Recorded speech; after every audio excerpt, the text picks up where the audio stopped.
Welcome to Be the Voice podcast, brought to you by Voices Magazine, where we are using our voices to shatter the silence. It's time to be informed, encouraged, and empowered with your favorite host, Dee Marie. Well, good morning and welcome to Be the Voice podcast. I am your host, Dee Marie, and we are so excited about this launch episode. This has been a long time coming. We have been fighting and just doing all kinds of stuff to get this going, and here we are. So we are so super excited about it. Of course, I have here in the studio my sister, Latonya Buford, and we have a great episode that we're going to talk about today. We have so much to talk about. So just to kind of give you a little bit of background, actually 11 years ago in Thanksgiving. Yeah. Yep. Next month. 11 years ago next month, we told a story that honestly, we were just going to take to our grave. So we actually, talked about our past trauma of being sexually abused, and we brought it out to our family members, our friends, and honestly just kind of went public with it. And once we did that, there was so many people that had the same story. And with that, I mean, so much has happened, and we're going to get all into that into the episode. But just kind of want to give you a little bit of background, but also to let you know that this podcast is actually brought to you by Voices Magazine. And Voices Magazine is a platform that gives a voice to survivors of sexual abuse. And that's what it stands for, Voices of Sexual Abuse Survivors. So we're really going to get right into this. I want Latonya to kind of introduce herself a little bit, and then I'll come back and tell you who I am. Good morning, everyone. I'm so excited to be here. Of course, I am her sister, Dee Marie. I am really excited about this Be the Voice. It has really turned into a movement. Yeah, that's what I was thinking. The word is turned into a movement. Who'd ever thought that little old us have our face more Dee Marie than me, but I'm the sister, so she dragged me into everything. Yes. But just getting over the fear and just being able to talk, and I mean, it's so much, like I said, so much stuff, and I don't want to rush into anything because we want to make sure that we have the opportunity so we reintroduce ourselves to you. That's what we want to do. We want to reintroduce ourselves. And this not the last. This is just the beginning because there's so much things we want to talk on. So we're the voice of sexual abuse, but it's so many other voices. We want to be the voice and start opening and shatter, like you say, shatter the silence on mental health and our culture, and just we want to tear the glass wall and the glass ceiling, just tear it all down. So I'm excited. I hope you all excited. I hope you tune on. Share. That's my word for the day. Share. I'm going to turn it back over to Dee Marie. All right, so you guys, we're working with one mic, so we're going to be passing back and forth, but it's all good. But this is our first launch episode now I did have a radio show back in the day, and we'll get into that in a minute too. I know we keep saying we'll get into it, but I don't want to rush because I really want to talk about, where we have come, because here we are 11 years later.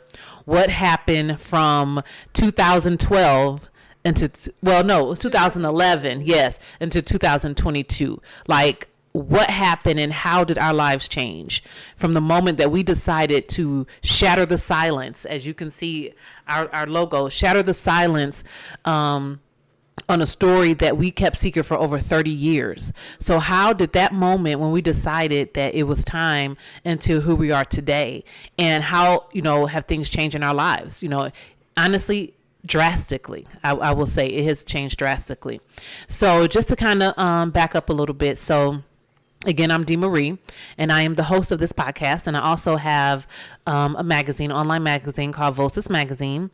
And when we started, when we began to tell our story back in 2011, honestly, it was not supposed to, in my eyes, was not supposed to blow up into all that it had. It truly was. It was just time to tell a story. And really, the only person we really cared about was our mom. Right. She was the one that we, wanted to tell. Honestly, I didn't really think about anybody else, to be honest. I just wanted to let her know. So And we want to talk about this because we want to give hope to those who are still holding on to this secret, to let them know that they don't have to remain silent. And there is victory on the other side, because we're on the other side. Right, absolutely. Yeah, you want to talk about that? Yes. Just going back, and like I say, we reintroducing for people who know us, but then also people, this is new to you. So we want you to know that we understand, first of all, because when coming out, it was, I think, traumatic to both of us on different ends, because the experience itself or the trauma affected us differently, our personalities. And being on the other side and seeing the person that we were before and seeing who we are now, it's amazing the difference. I mean, don't get me wrong, we're going to get into, because there's still some things. Yes. This is an ongoing struggle. Yes. And even though we seem confident right now, it's still some after effects of it. But being that now we're in a place where we recognize it and we know what to do about it, it's awesome. It's awesome. So I don't know. Look. Look, I could talk all day. But so when we started back in 2011, but when I say when we started, when we told our story, so you know, once we told our story, honestly, what happened was a lot of people that we knew started slowly raising their hands and saying, you know what, this happened to me as well. You know, I was sexually abused. I never told anybody. Some people had told people, you know, they had told their family members, and they, you know, had talked about it. Some went to therapy, some not. But it was just so many voices that were coming alive because of what we did. Honestly, it was like, wow, you know, because at that time I had no idea about statistics. I had no idea that it was prevalent. I had no idea. I just knew what had happened to me. And I knew that God had put in my heart that it was time to tell. And that's what we did. So for fast forward a little bit, we started an organization, Moving Forward Ministries. And it was supposed to be just, for me, I thought it was going to be like one day we talk about it, we get this over with, and we move on. But it actually turned into an organization where we had support groups, resources. We did a walk, Stroll to Heal the Soul, and that was so beautiful and so powerful that hundreds of people came out to have their voice heard. And here's the key with that is that if you were a survivor, you got a teal shirt, and the teal shirt represented you telling your story without actually telling it. Right, and that's what happened. And it went on for like, about 8 years or so, something like that. We had our walk, and hundreds and hundreds of people came out each year to show that they no longer were victims, but they were survivors. Oh, go ahead. I'm going to interrupt. I'm going to go back a little further, because when you was talking, I was thinking, I don't want to rush it, because I want people to understand that it wasn't like we decided one day we was going to tell and we just told. That was not the case. It came with fear. It came with anxiety. It came with just so many different emotions of trying to tell our mother. I think that was the biggest thing, trying to tell her or explain. And for me, it was just traumatic in the telling of her, because it got to a point where I couldn't even be in the room, and I made Dee Marie do it. I made her do it because I couldn't. I was so anxious that it was like I was like a ball of nerves. And I want to make sure we make that known, because we want people to understand that it is a process, that it's a step-by-step process. This is not something that we decided we gonna do and it was all good. And no, it wasn't like that. It came with a lot of emotions, and then even after effect, you still got to deal with emotions. And then going on to what you said, I was thinking about Stroll to Heal the Soul. Stroll to Heal the Soul. Excuse me. I'm the older sister, so my memory ain't too good sometimes. I was thinking about all the ones we had over the years, and I was thinking to myself, and I was thinking about this earlier, which one was my favorite. Mm-hmm. And I have to say my favorite was the very first one. And the reason why is because it was freezing cold that day. It was raining. We was out at the park, and still hundreds of people showed up. It was nothing that we planned. It was just, we're going to do this. We're going to see how it turn out. Whoever show up. hundreds of people showed out. They walked in the cold and in the rain. It was so many teal shirts, and then there was even white shirts and white shirts for the people who are supportive of the people who told their story. And like Dee Marie said, the teal shirt spoke for itself. It was a story within itself. And because even if they didn't tell their story, they're saying it happened to me just by having the shirt on. I think that was my all-time favorite one, because it was just the cold, and we was shivering and shaking, and we had a fire going in. Oh, we sure did. The fire going, and it was raining, and no matter what. And the proudest moment was my mother walked. Yeah, she sure did. She came out, yeah, and she walked, and she meant she was gonna walk the whole 5K. And she did. And she did it. Yep. And she did it because support of us. And how old was she then? She was 65. 65. And she meant she was going to walk. She was not going to turn back. And people rallied around her, and they walked with her because she was determined to walk the whole thing. And that was one of the most powerful things to me. Yeah. That was my favorite one. And honestly, you said that, and honestly, I didn't even think about that, but right, Mama did. She walked that entire walk in support of us, and we were so afraid to even tell her, but she has turned out to be one of our biggest supporters. But she was there, and she walked, and like you said, I remember somebody said that, because I was nervous, like, oh my gosh, it's raining, that means nobody's going to show up, and this is our first time ever doing a walk, and we didn't, we just kind of, we didn't have no experience, but we planned as much as we could. And then when it rained that day and it was cold, I was like, oh my gosh, nobody's going to show up. But they showed up with umbrellas, rain jackets, coats. It didn't matter. They were there. And then somebody at the end said, oh no, maybe it was the beginning, said, the rain was a symbol of cleansing and washing away. And I was like, wow, that is true, because it was like the people were just like cleansed, and some of them was their first time. There were tears, there was hugging, there was even joy and smiles, because now their lives were changing. And it's so crazy because we had no idea. Is that a fly? We had no idea. I'm sorry, y'all. I was like, what is that? But anyway, we had no idea that it was going to turn out that way. And when it did, it was like, man, but it's like God just wanted us free. And I think, honestly, when people deal with trauma such as this, they don't want to tell, and they're afraid to say anything. But if they only knew the freedom and the healing and everything that comes on the other side. And again, okay, hold on 1 second. And then right, and again, it's not that it's easy, but it definitely is doable. Yeah. Another thing that was powerful, and I think this was at the first one, we had little paper chains made. Oh, yes. And as they came in from walking, they got a chain, and they broke the chain. How powerful is that? When I tell you the camaraderie and the love and just the kinship of people not even telling their story, but just realize I'm not the only one. Right. When she say it was tears at the end and people was hugging each other and they was crying and nobody had to say nothing, they just understood. Right. And so when they crossed and they walked around at the end, they got those chains and they broke their chains. Yes. It was like a release, and it was like freedom. It was nothing like it. Yeah. Nothing like it. And honestly, I mean, it makes me want to even like have another one, because we haven't had one in a couple of years, especially due to COVID. Mm-hmm.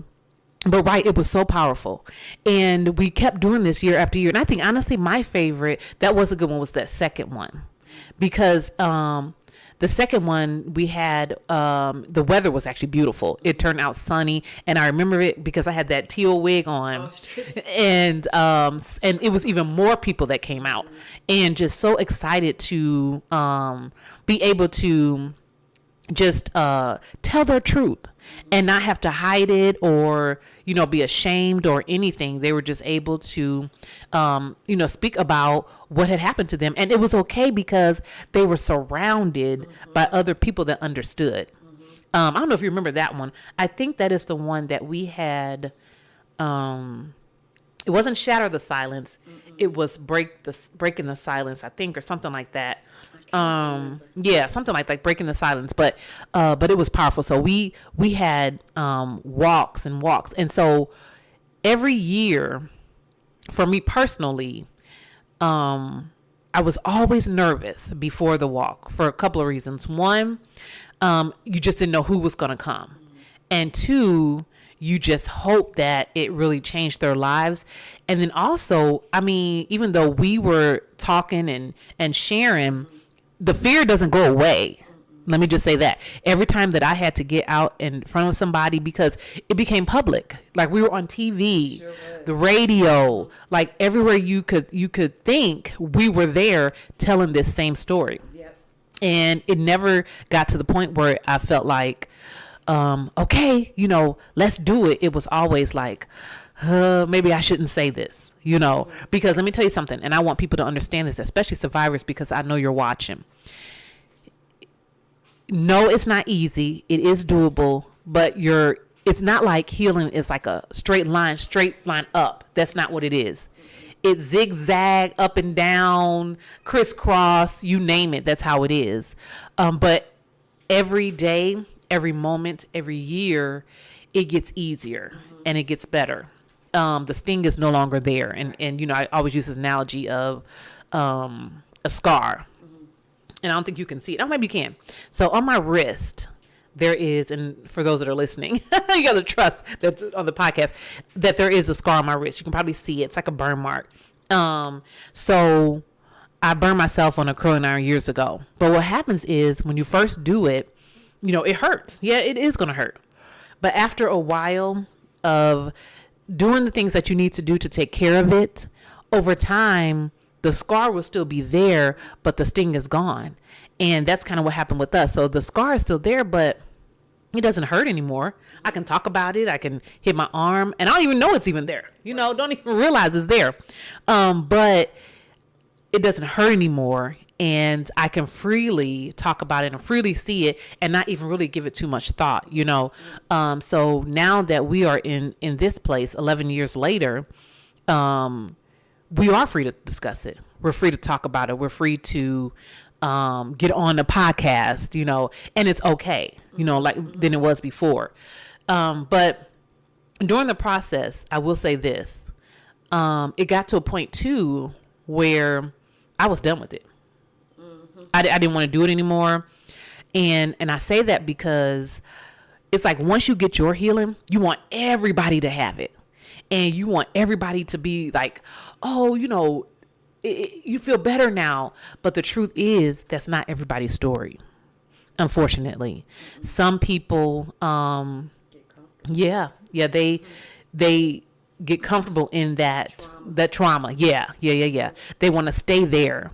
And even though you give them the resources and, talk to them and be with them, sometimes healing is, they just don't see it. And they don't see it because the trauma is so deep that they don't see a way of getting better. I want to say that people get comfortable in trauma and they know that place.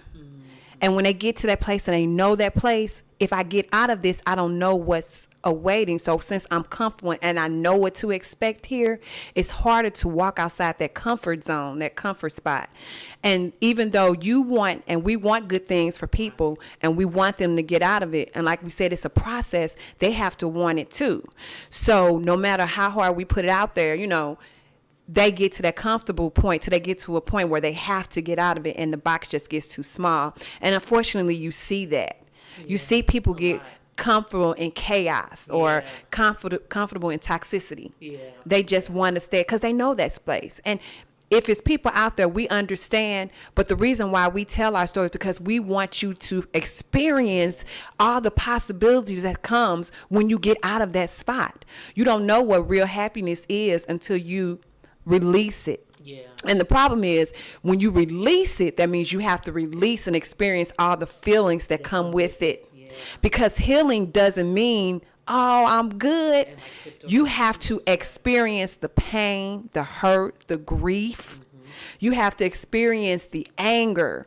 And it's easy to be in a comfort zone because you don't have to feel all those feelings. But when you start to get healed or start getting to healing, all of those feelings come up, and you have to go through them to get to the place where you need to be. And I think people are afraid of having to experience that. Yeah. And they don't realize that on the other side of those feelings is joy and happiness and peace. It's nothing like peace of mind. It's nothing like it. And I'm not saying this because I got it all together. I still don't go through things. I do. And I'm going to bring up therapy. Yes, Therapy. Therapy.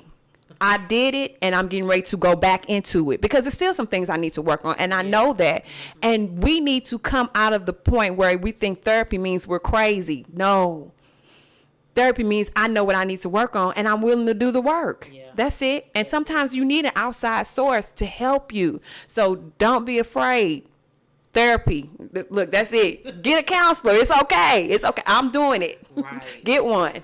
Yes, definitely get a counselor. I was going to say that too. I have an amazing therapist that I love, and some therapists you don't even have to leave your home now. You can do teletherapy and do over whatever platform that they use. That's a video chat, and that you can do it that way. So I mean, with these days, after COVID, there's just a lot of different ways that we can do things, and you definitely can do that. But I will say too, just talk a little bit about like myself personally and my journey. Like my sister said, we don't have it all together. It's not like we're here at this point and we just like, okay, well now we're over it. No, it doesn't work that way. It's actually a lifetime. And when you're dealing with trauma, and as you grow up, when you don't actually face it and don't deal with it, now you pack on other traumas on top of that. So now you got layers and layers of different traumas, and you have to unpack it all. And even when you get to a point where you might be feeling great, and then you realize, gosh, there's something else I got to do. And it's like, Lord, what else? Because there's always something that we all have to deal with, and through this entire journey, I had to go back and deal with, trauma, even after that, relationships, finances, you name it. I mean, I had to do it, even had to, talk to my children about it. It's a lot. And I think if I had looked at the overall picture, if I had known, I guess, what the overall picture was, I might have ran, because it's like, that's a lot, that's a lot to do. But when you go step by step, little by little, again, counseling, therapy, you can overcome. And overcoming doesn't mean that now you're an overcomer and everything in your life is great. No, that's not it. But it means that you have overcome that past and that pain, and you're still getting to the point where you're going to thrive. We all want to aim for thriving. But I will say too, one thing that really kind of was like, wow, after we told, then the whole Me Too movement came up. Yeah, it did. And we had no idea that was going to happen. And I know some people looked at the Me Too movement, negatively, but it was actually something very positive, because it gave people a voice that they didn't have, especially women and men as well. Now we'll talk about that too, because there are men survivors as well.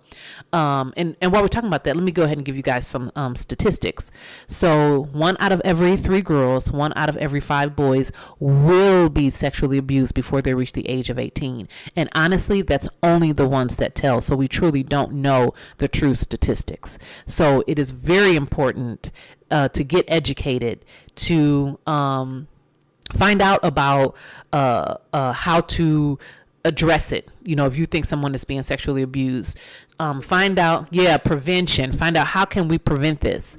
If you need to tell, how can you tell, and can you tell anonymously? Yes, you can. These are things that we need to educate the public about, so that we'll have these things so we can stop sexual abuse, because unfortunately it's not stopping right now. But we all can be mandated reporters if we think something is going on. We all can be supportive. We all can listen. We all can be educated, so that we can, be part of stopping this, because our children need us. They need us. They need our voices, because they don't always have one. They need us to listen to them. that whole what goes on in the house stays in the house needs to go out the window. We need to be honest with our kids and allow them that space where they can come to us and talk to us. Right. One of the hardest things was telling my kids, and I knew they wouldn't really have a problem with it, but you fear because you don't want to scare them or you want to give them too much information. But we know that it had to be done. And the amazing thing about it is they were supportive and they understood. And, it was just wonderful. And so going back, you talked about I'm going to talk about kind of and I'm going to be completely, because in this, since we are Be the Voice, we want to be completely transparent. Because transparency is what helps make changes. Because I can't hide. You need to know that not because we're anybody special, but because if we can make it, you definitely can. So for me, because of the person I was before, I was very quiet and shy, and I'm really not that person anymore.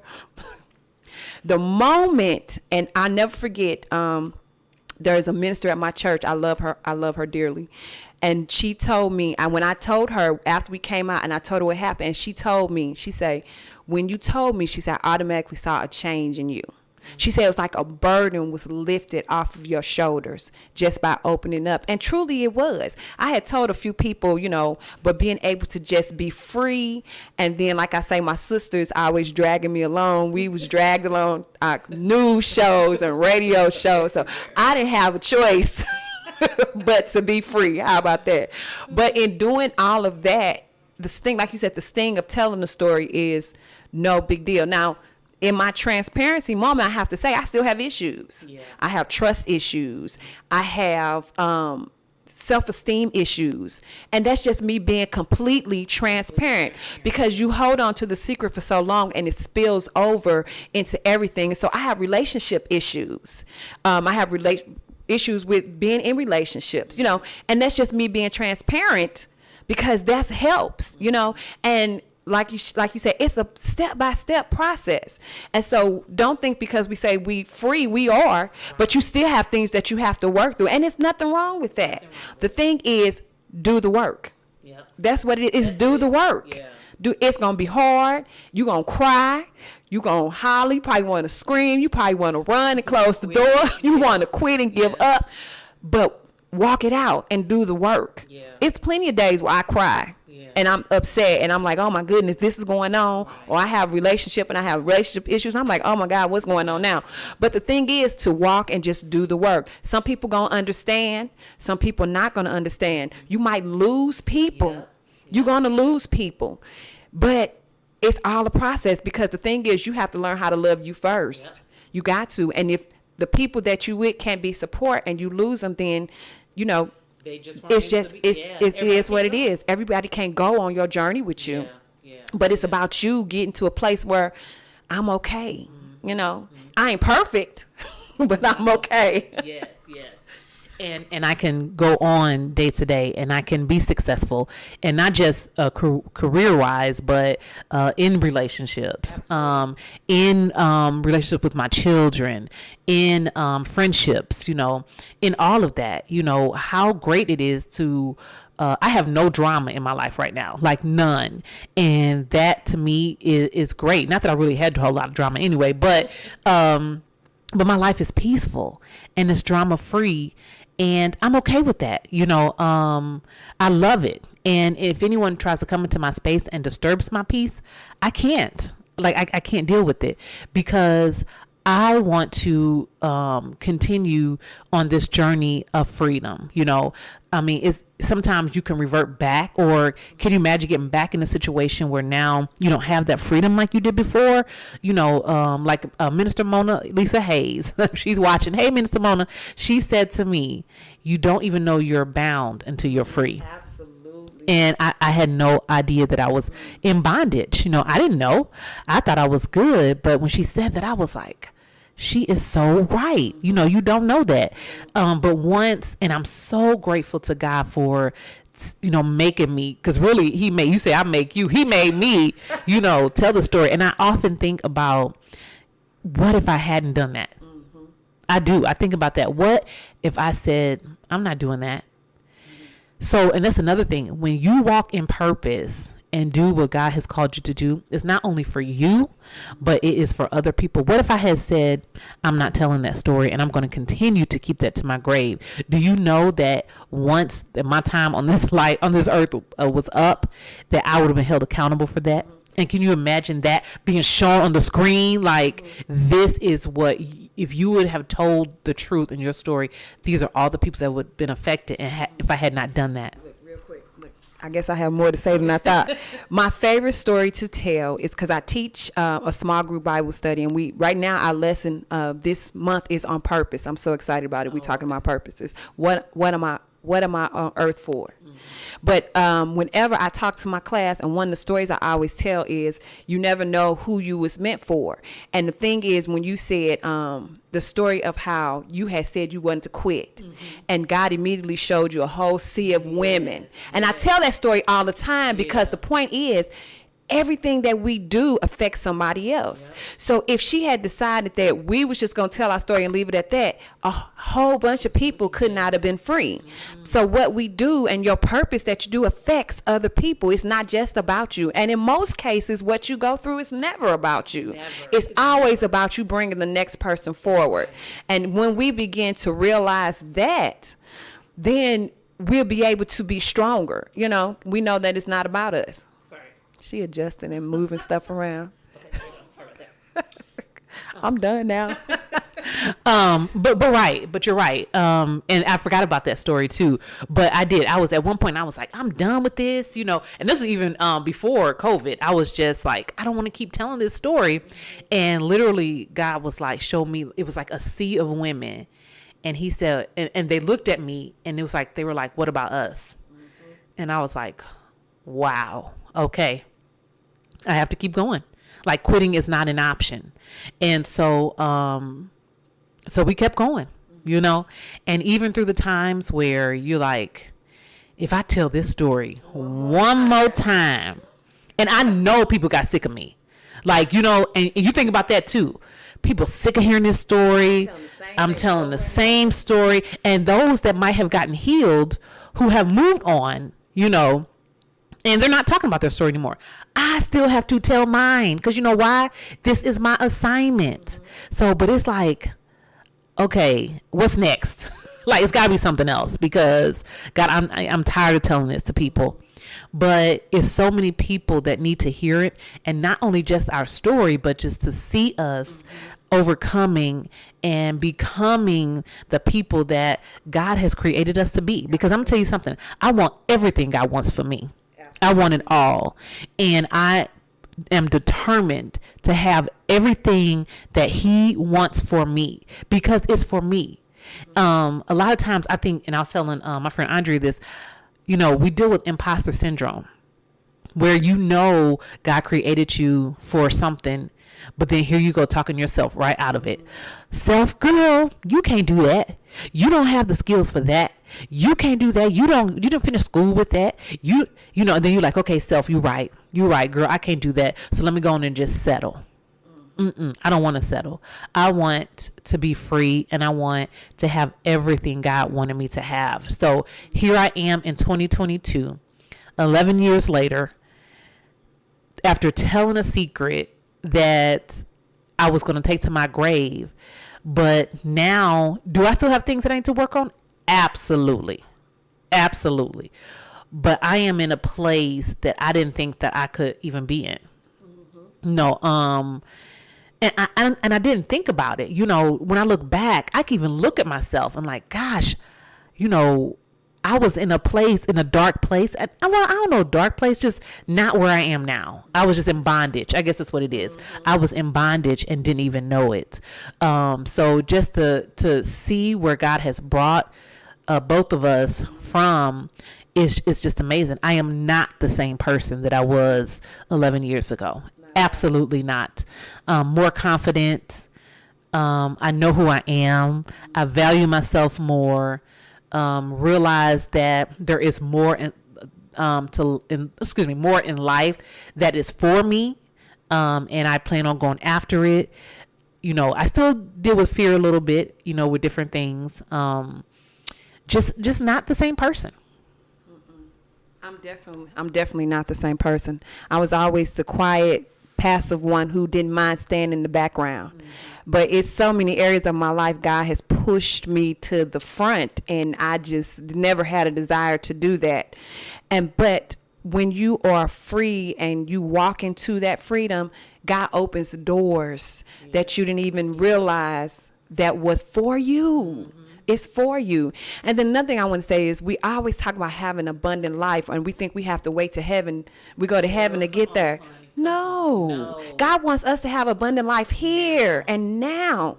But part of that starts with you getting healed. Yes. You got to release it. I always tell my students, if I walk around with a fist holding on to hurt, how can I ever receive anything? In order for me to receive anything, I have to receive it with an open hand. But to open my hand, that means I have to release. Yes. So I can't hold onto grudges. I can't hold on to pain. I can't hold on to grief. I have to release it in order for me to get something else that's better that I can hold on to. So, I mean, if you have to do it physically, I remember when we first started telling the story, and I told people that when we used to tell it, or when I used to think about it, I used to have to literally shake myself. And I don't know, look, I'm dating myself. Remember the little, what's the thing? For anybody, look, for anybody that's our age, there was a game where you could etch a sketch, and to clear the board, you have to shake it, and then everything on the board goes away. And that's what I put myself in the mind of at that time in my life. When the memories of what happened would come up, I would have to literally have to shake myself like a etch a sketch so that my mind would be blank so I wouldn't think of it.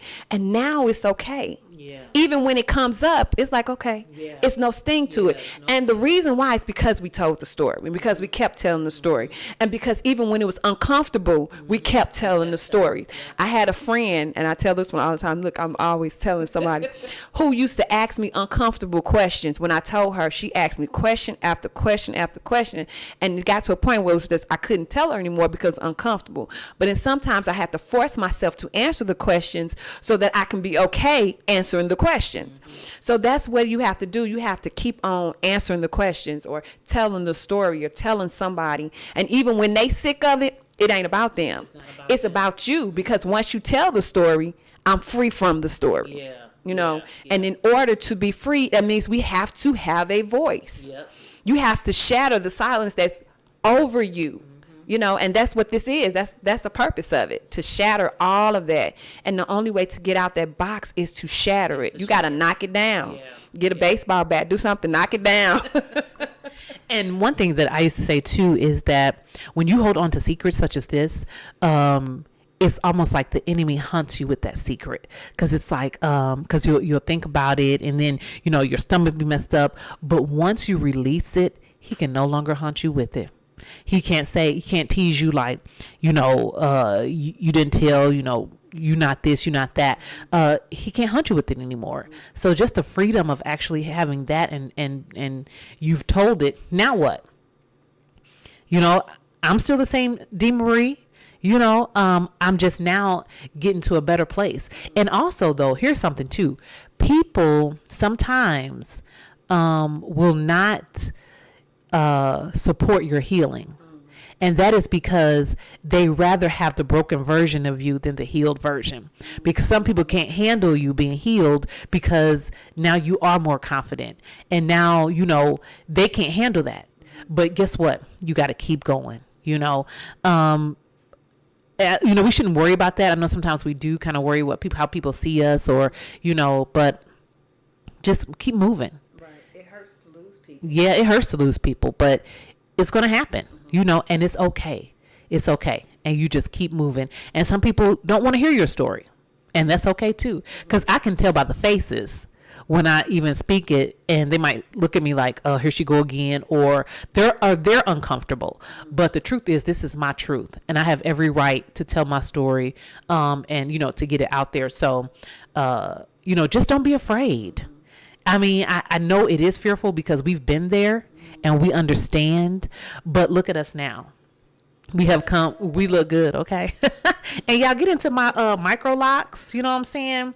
I'm in the short stage, and I know they say that's another thing too. And this is what I thought about when I got my micro locks, because my hair is super short, and I got these micro locks. And I was a little nervous because they said this is the ugly stage, but I'm embracing all of it. People might think it's ugly, and that's okay, but I like it.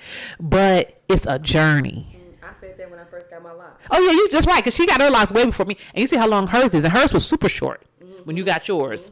And the locks, just like the journey I've been on, is a journey. I got to deal with this stage, and after this stage is going to grow a little bit longer, I have to deal with that stage, and I'm going to have to stay on top of it and keep going back to make sure I get them retied and all of that. And it's a journey. But guess what? I'm going to embrace the journey, embrace all of it. I could put on some popping lipstick, a little makeup, and I'm good, I actually wrote a sermon concerning my locks. I really did. I haven't preached it. I'm not going to.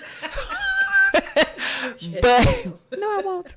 But as she said, there's I think it was 3 stages. It's the ugly stage. Because when I first got my locks, they were so short that I took them down. I took them down. I had those other set of locks that I took down. Right. And then I went back to it, and I had them retwisted again, and I wore it, and I hated it. Then it got to a point where it was too short and too long at the same time. I couldn't do nothing with it. And it was but I found a way to deal with it so that I would not cut it off. And now it's at a point where I love them. It's the best thing I ever did. Right. I'm 5 years. Okay. Yeah, 5 years. Okay. 5 years locked. And I love it. And I started from a little shorter than her. And you see how long. But see, that's, like you said, it's a journey. It's a journey. It means that I have to be patient and go through the ugly part of it to get to the good part of it, the part where I'm in love with how I look now. I had to get to the ugly part to get to the good stuff. That'll preach all by itself. Yeah, that is a sermon. But she's right. You got to go through that ugly stage, because I did. So I started to get locks before, and my hair was even shorter than this, because I used to have a boy cut, super short, like a boy. And so I started with the locks, and I didn't honestly think they were ugly, but when I wake up, want to be sticking out here, want to be doing this to come unravel, and I was like, you know what, I can't do this right now. So I took it down. So I let my afro grow out a little bit, and I was like, okay, I'm gonna try this again. So but this time I wanted this very tiny locks, so that's why I went ahead and got the micro locks. And I'm saying all this to say it's a journey. And it's not easy. Again, you got to go through the ugly stage, or the stages that you don't even want to deal with. You just easily will give up.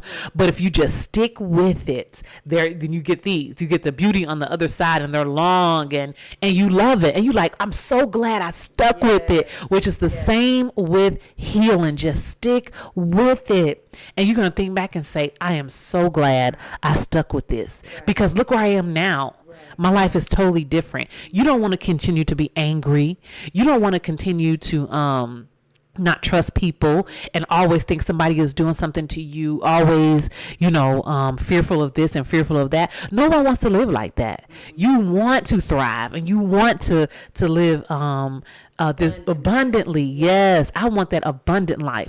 And people think abundant life of money. No, not just money, of freedom and peace, and just enjoying life. Have you ever looked at someone and they just enjoy life? Like, this is one lady, and I'm gonna shout her out, Rashawn Mickens. Yes, I love her. When I tell you, Rashawn Mickens is probably the most joyful person I have ever met. I only met her in person one time, and we've been Facebook friends, and she has a smile, and just her spirit is absolutely amazing. And she loves life. Yes. And that to me is something to look forward to, because I smile. People always say I smile a lot, but just to have that joy and that excitement of life. I love to travel. New York is my favorite, as y'all can see. That's my favorite city. But just that is the abundant life, doing what God has called us to do, not being afraid to step out in your assignment. Because once you do what he has called you to do, like it's going to be something that you'll enjoy. You may not even think about like, God, you want me to do that? Because, and let me tell you something, I didn't want to do this. Right. I did not want to sit here and talk about my story of being sexually abused. You know what I wanted to do? I want to make people laugh. And guess what? They weren't laughing at this. And I was like, God, everybody laughing? I want to make people laugh. But this was my assignment, and I had to do it. And not only did he allow me to do it, but he gave me the joy in doing this. I wanted to be a journalist. And even though this is not journalism, it's a way for me to tell the stories and give people a platform for their stories. And I love doing it. And I just wanted to say real quick, you was talking about joy, and we have to realize joy comes from the inside out. So when you get a healing, the joy that you have on the inside, we look for happiness, but a lot of times happiness is based on happenings. That's good. And so what happenings on the outside is what makes us happy. But when the happenings is gone, we're no longer happy. But if we can get joy that's on the inside, no matter what's happening, we're always joyful. Yeah. And that's what we have to think of. Happiness is nice, but happiness is only based on your exterior. Right. And so if you get something in healing down on the inside, no matter what's going on around you, nobody can take what you feel on the inside away from you. Yeah, so that's all I got. That's good. We're going to go ahead and we're going to start wrapping this up. But I'm so glad that we are now able to come back and talk to you all and share our journey of where we've come from. It wasn't easy. It was up and down, all around, crisscross, zigzag, you name it. It was that. But we are here now. We're living, I wouldn't say our best lives, but we getting there. On our way to thriving, which is exciting. I'm excited about the people that I have met on this journey. I have met so many people on this journey, and that to me is making those connections and just seeing even their lives change, and watching them thrive and be who they become. I mean, that's what it's all about, being the example for others and giving them, because once you're able to be free, you give people the permission to be free as well. And that's what it's about. So you have any last thoughts? Yeah. And just know your circle.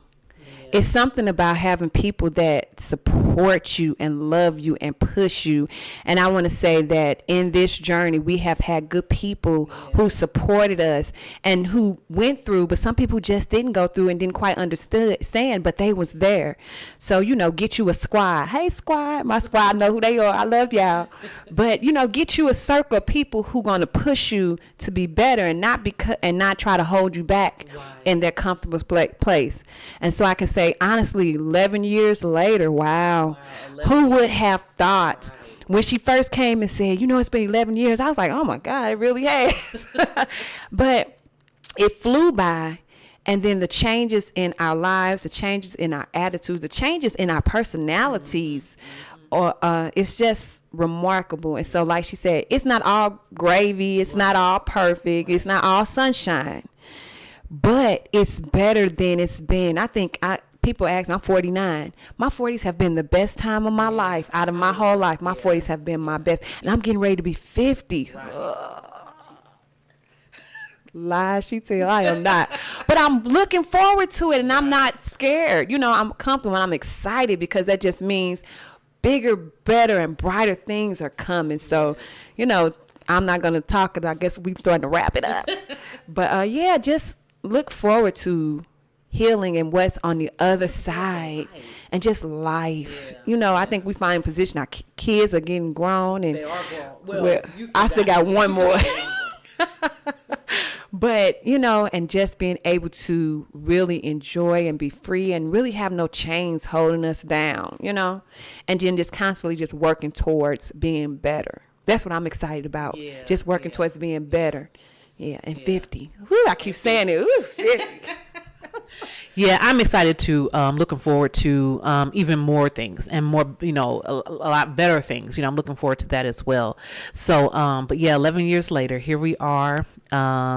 It's just what a great time to be here and to be living out our new truth, and with no secrets, nothing haunting us, free. Told our story, helped other people, gotten a lot of different testimonies about how their lives have changed. Still got to work on some things, and that's okay. But, we look back, and if I can get through that, I can get through anything. There's nothing that I can't do. So again, I'm your host, Dee Marie. I want to thank my sister for being here. She'll probably end up being my co-host, on different shows that we have. Like I said, I keep dragging her in. But thank you so much for tuning in to Be the Voice podcast. We will be with you weekly. So far right now it's going to be every week, Saturday mornings at 9 a.m. We might change it, just depends on, how things go. But we'll be Facebook Live, so you can actually subscribe on YouTube to our YouTube channel, Be the Voice Podcast. You can follow us on Apple Podcasts. You can like us there. You can like us on Google Podcast and on iHeartRadio Podcast. And I think we're still trying to get to Spotify. We're not quite there yet.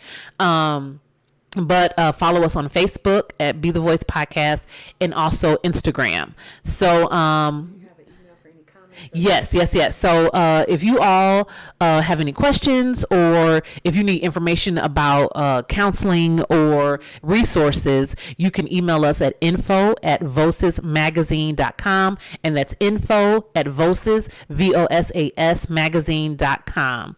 And we'll be sure to follow up and answer any questions that you have. If you guys want to even talk about being a guest on Be the Voice Podcast, you can contact us there. And we're not just talking about sexual abuse. We'll talk about shattering the silence on a lot of things in our community. Let's shatter the silence on therapy. Like you said, let's shatter the silence on, of course, sexual abuse, domestic violence, just different things in the community that we know that we need to talk about. We're not going to be keep this stuff secret any longer. We're going to tell the truth, and we're going to shatter the silence on a lot of things. So if you have some suggestions, things that you want to see us talk about, just let us know. Again, you can email me, Dee Marie, at info@voces magazine, and that's VOSAS magazine.com. Well, again, guys, thank you so much for tuning in. We are just excited about this launch episode. Again, I'll be back next week, and we'll have some more amazing stories for you. And anything you want to add or say? All right. Well, we hope you all have a great day, and just be sure to come back so we can continue to shatter the silence.